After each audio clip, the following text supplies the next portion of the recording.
October 20th, 1943. 2 a.m., Warsaw, Poland. Gestapo agents kick down the door of a small apartment on Ludwika Street. Inside, they find a 33-year-old social worker named Irena Sendler. She's burning papers in the kitchen sink. They beat her, break both her legs, shatter her feet with hammers. They want names, addresses, the locations of the children, because Irena Sendler has done something impossible. She's smuggled 2,500 Jewish children out of the Warsaw Ghetto right under the Nazis' noses.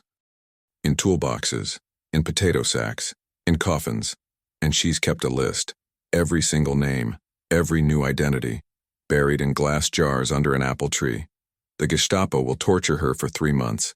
She'll never talk, and those 2,500 children will survive the war.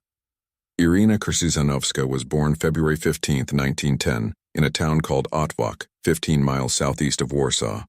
Her father, Stanislaw, was a physician, one of the few Catholic doctors in Poland who treated Jewish patients during the typhus epidemic of 1917. He could have refused. Most did. Typhus was a death sentence in 1917, spread by lice in the overcrowded slums where Warsaw's Jewish population lived in poverty. The wealthy stayed away, protected themselves, saved their own families. Stanislaw didn't. He went into the ghetto every day, treated patients who couldn't pay, brought medicine from his own supplies, spent hours in cramped apartments where entire families lay dying on dirt floors. He knew the risks. Everyone knew the risks. In May 1917, Stanislaw contracted typhus from a patient. He was dead within a week. Irena was 7 years old when they buried her father. The Jewish community of Otwock came to the funeral. Dozens of them. Poor families who'd pooled their money to buy flowers. They stood in the rain and wept for the Catholic doctor who'd risked everything to save them. One of the old men, a rabbi, knelt beside young Irena. "Your father," he said, "was a righteous man among nations, remember that?" She never forgot. Irena grew up in Warsaw, smart, stubborn, idealistic in the way young people are before the world breaks them. She studied Polish literature at Warsaw University, joined the Polish Socialist Party, married a man named Mieczysław Sendler in 1931. The marriage didn't last. Mieczysław drank too much, worked too little, resented Irena's independence. They divorced after a few years, but Irena kept his name, Sendler, easier to pronounce than Krzyżanowska. By 1939, she was working for the Warsaw Social Welfare Department, a bureaucrat, processing paperwork, distributing aid to the poor, visiting families to assess their needs. Boring work. Important work. The kind of invisible labor that keeps a city functioning. Then came September 1st, 1939. Germany invaded Poland. The war everyone knew was coming finally arrived. Warsaw held out for 3 weeks. The siege was brutal. Luftwaffe bombers turned entire neighborhoods into rubble. Artillery shells rained down 24 hours a day. Civilians died by the thousands. On September 27th, the city surrendered. The Germans marched in, and everything changed. Within months, the Nazis began rounding up Warsaw's Jewish population. 350,000 people, forced into a sealed district in the center of the city, the Warsaw Ghetto, brick walls topped with barbed wire, armed guards at every gate, no one in or out without permission, starvation rations, disease, overcrowding so severe that families of 8 lived in single rooms. Irena watched it happen. From her office at the Social Welfare Department, she saw the reports, the death rates, children starving in the streets, typhus spreading like wildfire, the same disease that killed her father, the same conditions he'd fought against 25 years earlier. She couldn't ignore it. The Social Welfare Department had a special pass system. Official workers could enter the ghetto to inspect sanitary conditions, check for contagious diseases, assess public health threats. The Nazis allowed it because they didn't want epidemics spreading to the Aryan side of the city. Irena volunteered. She got herself assigned to the Epidemic Control Unit, got the paperwork, got the armband with the Star of David that allowed her to pass through the gates. And she started going into the ghetto. At first it was legitimate work. inspecting housing conditions, documenting disease outbreaks, distributing what little medical supplies the department could spare. But Irena saw something the Nazis didn't expect her to see. The children, thousands of them, starving, sick, dying in the streets while their parents watched helplessly. Jewish families weren't allowed to leave the ghetto, weren't allowed to work outside, weren't allowed to buy food except the meager rations the Nazis provided. And the rations weren't enough. 200 calories per person per day, a slow death by starvation. Irena made a decision. She would get the children out. Not all of them. That was impossible. But as many as she could. One at a time if necessary. It was insane. The penalty for helping Jews escape was execution. Immediate. No trial. The Nazis shot people in the street for less. They hung bodies from lampposts as warnings. And Irena was talking about smuggling children. Hundreds of children. Right under the Gestapo's nose. She needed help. She recruited a network. Other social workers. Nurses. Teachers. Members of Zegota, the Polish underground organization dedicated to helping Jews. By early 1942, she had 25 people working with her. Some inside the ghetto, some outside. All risking their lives. The operation was simple in concept, terrifying in execution. Irena would identify children whose parents agreed to let them go. That alone was heartbreaking. Convincing a mother to hand over her child, knowing she'd probably never see them again, knowing the child would have to take a new name, a new identity, forget their family, their religion, everything they'd ever known. But it was survival. Stay in the ghetto and starve. Or take the chance. Most parents said yes. Once she had a child, Irena had to get them out. The Nazis searched everyone leaving the ghetto. Strip searches sometimes. They were looking for contraband, for hidden weapons, for Jews trying to escape. A child couldn't just walk out the gate. So Irena got creative. She smuggled children in ambulances, hidden under stretchers, drugged with sedatives so they wouldn't cry. She smuggled them in toolboxes. Carpenters and repair workers were allowed in and out of the ghetto. Irena would have a worker bring an empty toolbox in, put a child inside, and walk back out. The guards never checked. She smuggled them in potato sacks, in bundles of old clothes, in coffins.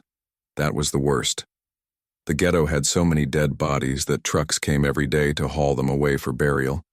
Irena would put a living child in a coffin next to a corpse. The child would have to lie perfectly still. Not move, not breathe loud. The Gestapo sometimes opened coffins to check. If the child moved, they were both dead.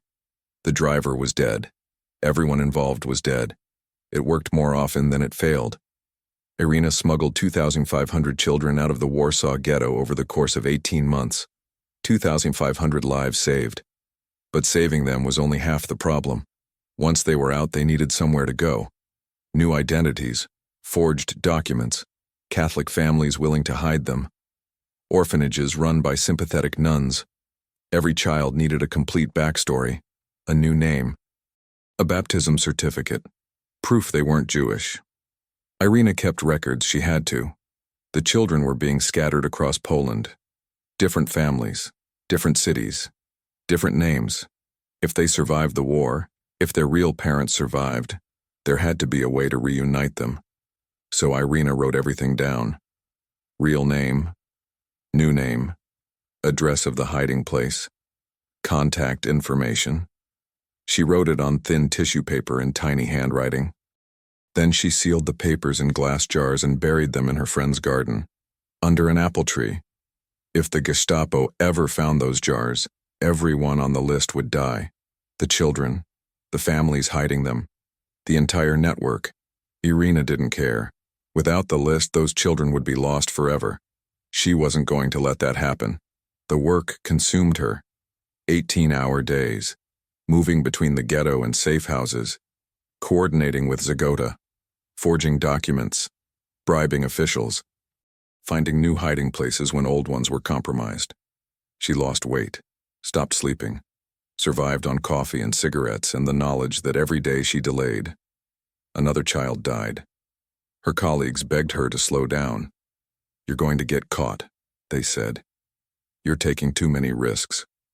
Irena didn't listen. How could she? How do you look at a starving child and say, "Sorry, it's too dangerous"? Drop a comment below and let me know where you're watching this from. Are you somewhere safe? Are you free? Let me know. October 20th, 1943. The Gestapo came for her. Someone talked, maybe under torture, maybe for money. It doesn't matter. They knew her name, knew her address, knew she was smuggling children. At 2 a.m. they kicked down her door. 11 armed men for one woman. They tore her apartment apart, looking for the list, looking for evidence, looking for anything that would lead them to the children. Irena had burned most of her papers in the kitchen sink before they broke through, but they found enough.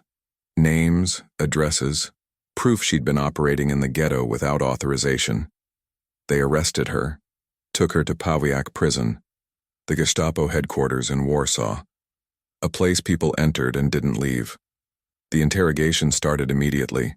They wanted names, the names of everyone in her network, the locations of the children, the families hiding them, every detail of the operation. Irena refused to talk. They beat her.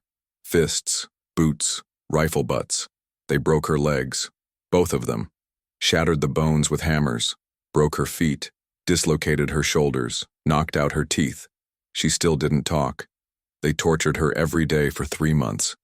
The techniques varied: beatings, electric shocks, water torture, sleep deprivation. They'd leave her in a freezing cell overnight, then drag her back for more in the morning. The pain was unimaginable. Her legs didn't heal properly, never would. She'd walk with a limp for the rest of her life, but she didn't break. Couldn't break. Because breaking meant death, not her death. She was dead already. She knew that. They were going to execute her eventually. But if she talked, 2,500 children would die. The families hiding them would die. Everyone she'd ever worked with would die. So she kept her mouth shut. The Gestapo couldn't understand it. They'd broken hardened resistance fighters, trained soldiers, experienced spies. They all talked eventually. Everyone talked. But this 33-year-old social worker wouldn't say a word. It drove them insane. They increased the torture. More sessions, longer sessions, new techniques. Nothing worked. In January 1944, they sentenced her to death. Execution by firing squad. Public. In the street. As a warning to anyone else who thought about helping Jews. Irena was ready. She'd made peace with it. She'd saved 2,500 children. That was enough. That was more than enough. The night before her execution, a miracle happened. Zagota bribed a guard, a Wehrmacht officer, not SS, someone with a conscience or at least a price. He let Irena out of her cell, put her on a truck with other condemned prisoners being transferred to another facility. Except the truck never arrived at the other facility. It stopped in the countryside. The guard unlocked the back. "Get out," he said. "Run. Don't stop." Irena could barely walk. Her legs were still broken. But she ran, or hobbled, or crawled. However you describe movement when your bones are held together with wire and faith. She made it to a safe house. Zagota hid her for the rest of the war. Officially, she was dead. The Gestapo posted her name on the execution lists. Irena Sendler, executed January 1944 for crimes against the Reich. But she was alive, crippled, in constant pain, but alive. The war ended in May 1945. Germany surrendered. The Nazis fled or were captured. Warsaw was liberated by Soviet forces. Irena emerged from hiding. Her first act was to dig up the jars. The apple tree was still standing. The jars were intact. Every name, every address, every detail preserved. She began the process of reuniting children with surviving family members. It was heartbreaking work. Most of the parents were dead, killed in the ghetto, killed in Treblinka, killed in the camps. Out of 2,500 children, fewer than 400 had surviving relatives. The rest were orphans. Some stayed with the families that had hidden them. Some went to orphanages. Some emigrated to Israel or America, but they were alive. Because of Irena. You'd think the story ends there. The hero recognized, celebrated, given honors and awards and the recognition she deserved. That's not what happened. Poland fell under Soviet control after the war. The communists took power, and they hated Zagota, hated the Polish underground, hated anyone who'd resisted the Nazis without communist approval. Irena was interrogated again, this time by the secret police, accused of working for Western intelligence, accused of anti-Soviet activities. She wasn't tortured this time, but the threat was always there. She kept her head down, worked as a social worker again, ordinary bureaucratic work, helping families, processing paperwork. She never talked about the war, never mentioned the children, never sought recognition. Most people didn't know what she'd done. For 40 years, Irena Sendler lived in obscurity, a middle-aged woman with a limp, working, raising a family, living quietly in communist Poland. The West didn't know she existed. Israel didn't know. The children she'd saved were scattered across the world. Most of them didn't know her real name, didn't know who'd smuggled them out of the ghetto. They'd been too young to remember. Then, in 1999, something extraordinary happened. 4 high school students in Kansas working on a history project stumbled across a reference to Irena Sendler in an old article. It mentioned she'd saved 2,500 children. The students couldn't believe it. 2,500 children. That's more than Oskar Schindler, more than Raoul Wallenberg. Why had they never heard of her? They started researching, found more references, old documents, testimonies from survivors, and they discovered Irena was still alive. 89 years old. Living in a nursing home in Warsaw. The students wrote a play about her story, Life in a Jar. They performed it at their school, then at other schools. The story spread. Journalists picked it up. Historians verified the facts. Survivors came forward with testimonies. Yes, Irena Sendler saved us. Yes, everything in the story is true. Suddenly, the world knew. In 2003, Pope John Paul II sent Irena a personal letter of commendation. In 2007, she was nominated for the Nobel Peace Prize. She didn't win. Al Gore won that year for his work on climate change. Irena was 97 years old, confined to a wheelchair, still suffering from the injuries the Gestapo had inflicted 64 years earlier. When asked about the Nobel Prize, she said, "I'm not important. The children are important." In 2008, Irena was awarded Poland's highest honor, the Order of the White Eagle, presented by the president himself.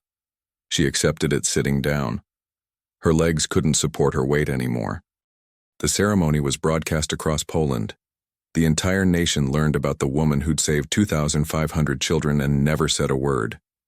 Irena died 2 months later, May 12, 2008, age 98. The children she saved, now in their 70s and 80s, came to her funeral from around the world. Israel, America, Australia, Poland. They stood in the rain, just like their parents had stood in the rain at her father's funeral 91 years earlier. One of them, a woman named Elżbieta, spoke at the service. "When I was 4 years old," she said, "a stranger put me in a toolbox and carried me out of hell.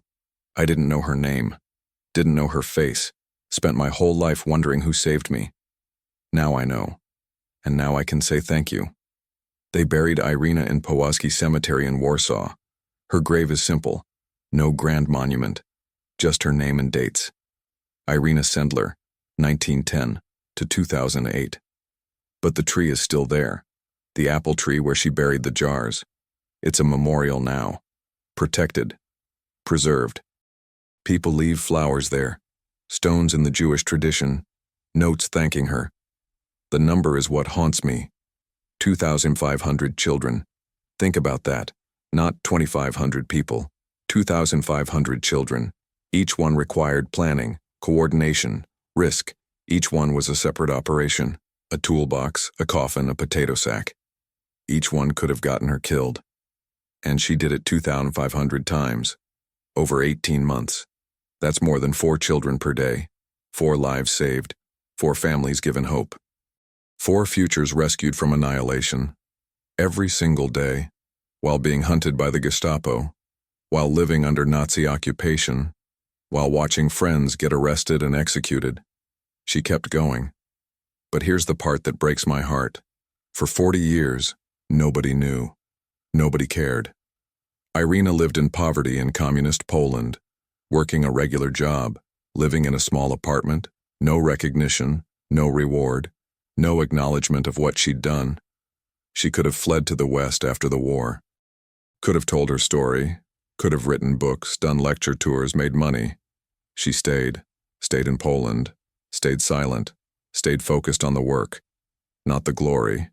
The children she saved went on to have lives, families, careers, grandchildren, great-grandchildren, descendants who exist today because Irena Sendler smuggled their ancestors out of the Warsaw Ghetto in toolboxes. Thousands of people alive right now who owe their existence to a woman most of them never met. There's a tree in Jerusalem, at Yad Vashem, the Holocaust Memorial, the avenue of the righteous among the nations. Trees planted for non-Jews who risked their lives to save Jews during the Holocaust. Irena's tree was planted in 1965, before anyone in the West knew her name, before the Kansas students, before the Nobel nomination. The tree is old now, massive. Its roots run deep into Israeli soil, just like the roots of the 2,500 lives she saved run deep into history. When people ask me why I study history, why I care about these stories, I think about Irena Sendler, not because she was special, but because she wasn't. She was a social worker, a bureaucrat, someone who could have looked away, could have said it's not my problem, could have chosen safety over sacrifice. She didn't. She chose to act, chose to risk everything, chose to save lives when the entire world was designed to take them. And she did it without recognition, without reward, without any expectation of gratitude or fame. She did it because it was right. That's the lesson. Not that heroes are superhuman, but that ordinary people, given impossible choices, can choose courage, can choose compassion, can choose to act when every rational incentive says run away. Irena Sendler saved 2,500 children. The Gestapo tortured her for 3 months. She never talked. She buried the list under an apple tree, and she kept the secret for 40 years. Not because she wanted recognition eventually, but because the work was more important than the worker. The lives were more important than the legend. When the world finally learned her story, she was 89 years old, crippled, in constant pain from injuries that never healed. And she said, "I'm not important. The children are important." That's the difference between a real hero and the ones we invent. Real heroes deflect praise. They minimize their actions. They insist anyone would have done the same. Even though we know that's not true. Because most people didn't do the same. Most people looked away. Most people chose survival over sacrifice. Irena chose differently. And 2,500 lives, and all their descendants, and all the love and joy and human potential those lives created exist because she did. The apple tree is still standing. The jars are in a museum now. The names preserved. The children, now elderly, still tell the story. Still say her name. Still remember the woman who risked everything and asked for nothing. That's immortality. Not fame, not statues, but lives. Generations of lives, echoing forward through time because one person refused to accept evil as inevitable.